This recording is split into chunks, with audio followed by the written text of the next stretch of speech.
নমস্কার বন্ধুরা, বাংলা গল্পের সোনাঝুরিতে সকলকে স্বাগত।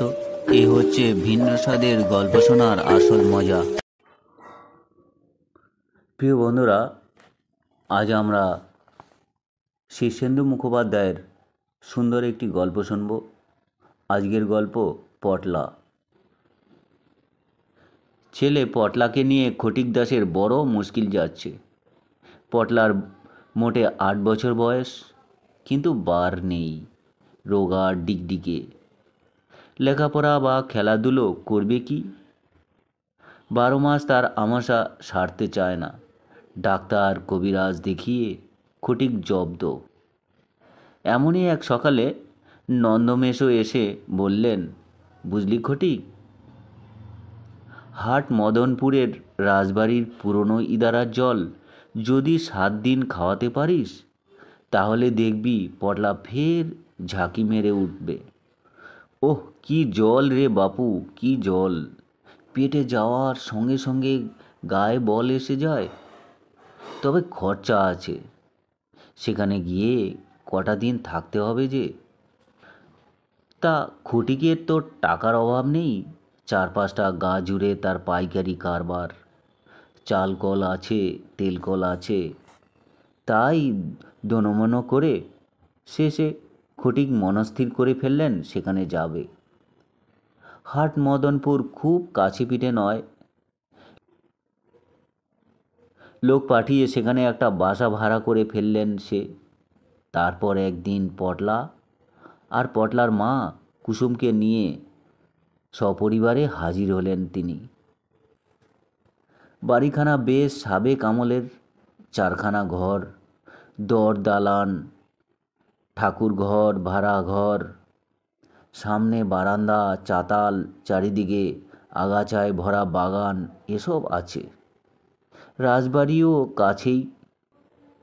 আর ভাড়ে করে সেখানকার জল আনানোর ব্যবস্থা হলো। পটলা বুঝতে পারছে তার জন্যই এত সব আয়োজন হচ্ছে। তার শরীর ভালো নয়।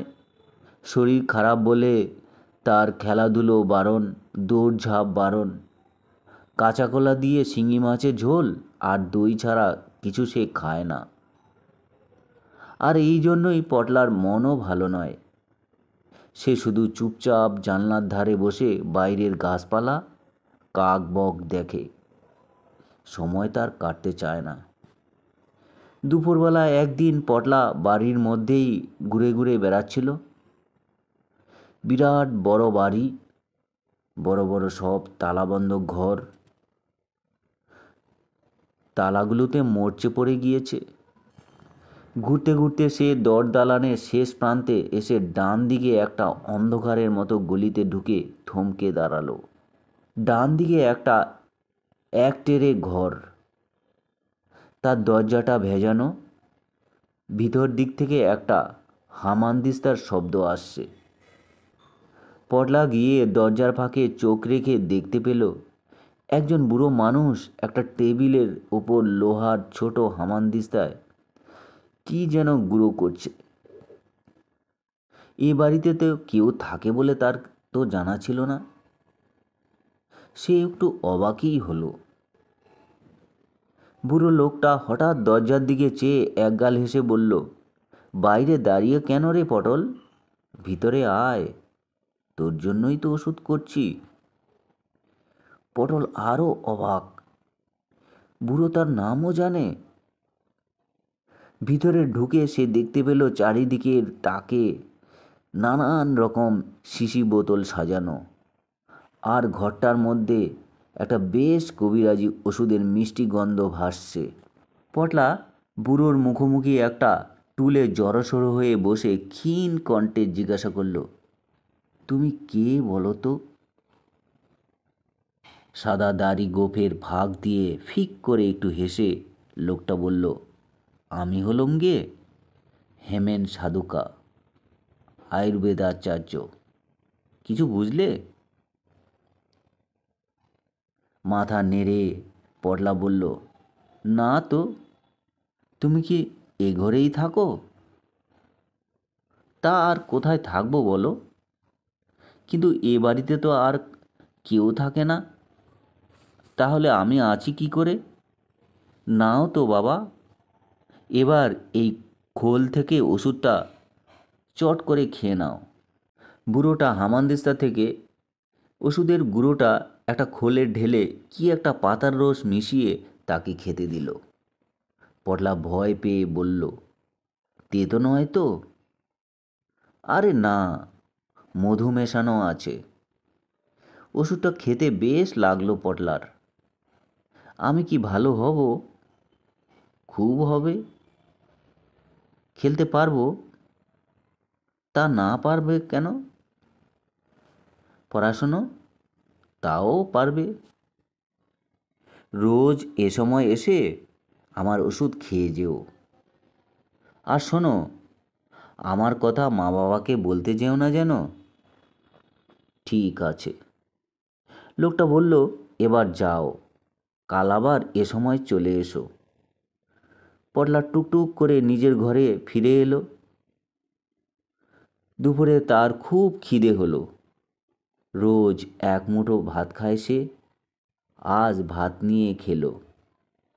রাতের বেলায় সে রোজ যা খায় তার ডাবল খেয়ে ফেলল। খটিক কুসুমকে বলল, জলের তো গুণ আছে দেখছি। কুসুম ধমক দিয়ে বলল, ওসব বলতে নেই, নজর লাগবে যে। পরদিন দুপুরে পটলা ফের সেই ঘরে গিয়ে হাজির। বুড়ো মানুষটা তাকে দেখে খুব খুশি। ওষুধ খাইয়ে দিল যত্ন করে। তারপর বলল, এ বাড়িটা একসময় আমারই ছিল, বুঝলে? এখন নেই। না, এখন আমার ঘরদোরের কোনো দরকারই হয় না, দিব্যি আছি। কাল থেকে আমার খুব খিদে পাচ্ছে। পাবেই তো, পাওয়ারই কথা। বাবা বলেছিলেন পুরনো ইদারার জলেই নাকি এর গুণ। লোকটা খিচিয়ে উঠে বলল, তোমাকে বলেছে? দূর দূর, জলের কোনো গুণই নেই, ওষুধের গুণ। বাবাকে বলবো? খবরদার, বলতে যেও না। 7 দিনের মধ্যেই পটলার শরীর সেরে উঠল। সে দিব্যি গায়ের ছেলেদের সঙ্গে ছোটাছুটি দৌড়োদৌড়ি করতে আরম্ভ করলো। এমনকি ফুটবল হাডুডু খেলতেও শুরু করে দিল। তাই দেখে খটিক আর কুসুম খুবই খুশি।